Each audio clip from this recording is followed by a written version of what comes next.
Meistä tee rukouksen temppeli, että maamme parantuisi. Vuodata sydämimme huutoa.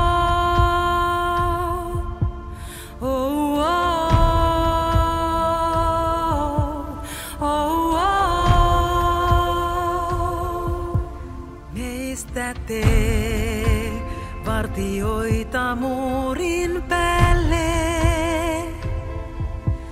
jotka päivin ja öin rukoilevat.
Meistä tee rukouksen temppeli,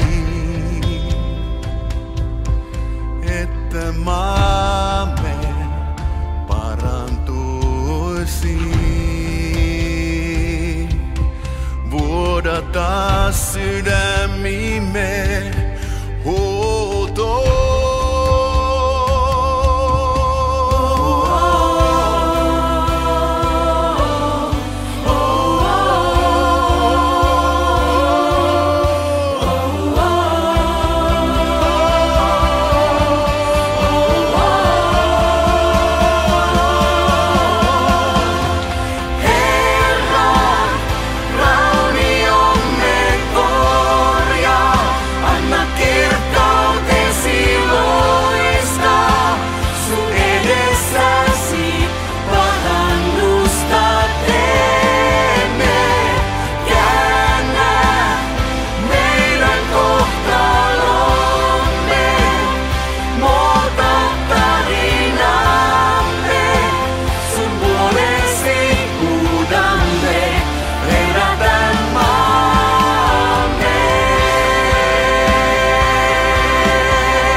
Herra, me rukoilemme tämän kansan puolesta.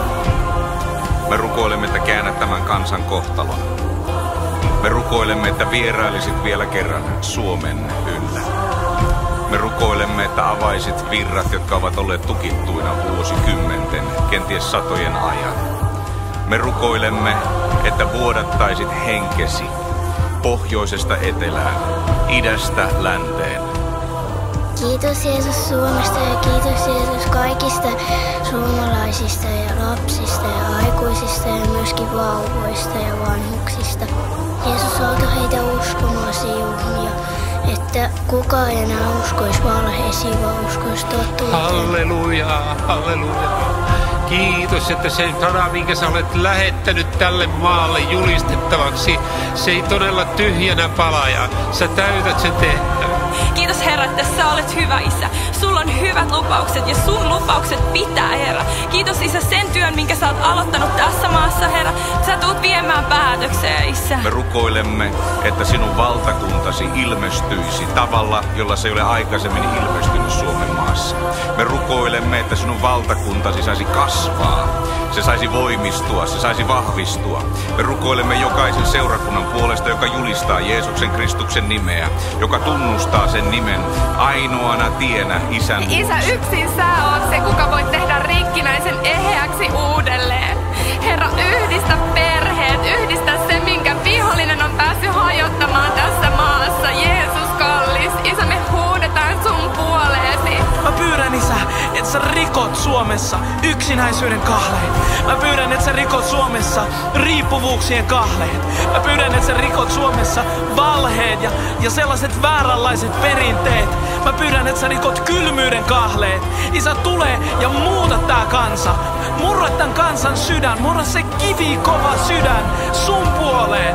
Mä pyydän, Isä, että sun sana saa olla kuin suola, joka herättää aivan uudenlaisen janon tässä ajassa ja tässä sukupolvessa sua kohtaan. Me rukoilemme, että nousee uusi sukupolvi, niin kuin aamun kasteen lailla, ja alkaa ottamaan sitä paikkaa, jota sinä olet suunnitellut heille. Pyydetään, että voit antaa meille sun sota-asus, Jeesus, että me ollaan valmiita taistelemaan, Herra.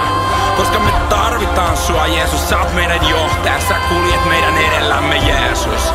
Ja me kuljetaan sun perässä, Herra. Me näytetään tälle maalle, ettei ole